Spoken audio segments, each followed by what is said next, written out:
మనకు మొత్తం 10 ఎకరాలు ఉంది, ఇప్పుడు 3 ఎకరాలకు వచ్చేసింది. వాడు బయట దేశం పోయిన తర్వాత 7 ఎకరాలు అమ్మాయినావు. కరెక్టే సార్, పాపం ఫీల్ అయినట్టున్నారు. ఇన్ని ఏళ్ళకి చదువుతున్నాడు, ఇంతవరకు ఒకే ఒక పరీక్ష కూడా పాస్ అయిందిరా. లేదు నాయనా, ఈ మధ్య ఏదో పరీక్ష పాస్ అయినాడంట. ఏం పరీక్ష? అదేదో చెప్పినాడబ్బా, స్లిప్ టెస్ట్.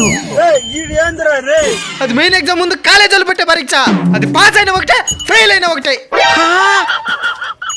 నాయనా ఏమా దానికి కూడా స్వీట్లు పంచేసినేనరా. మండుతున్నట్టుంది. నువ్వు పంచుతానే ఉండు, ఆస్తి కూడా అమ్మేచ్చే, స్వీట్లు కూడా పంచాయి.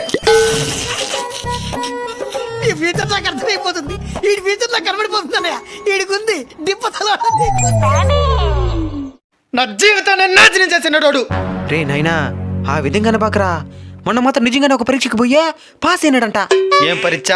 కంటి పరీక్ష. ఫుల్ వీడియో మన అన్బిటబుల్ కల్చర్ మెయిన్ ఛానల్ ఉంది, వెళ్ళి చూడండి.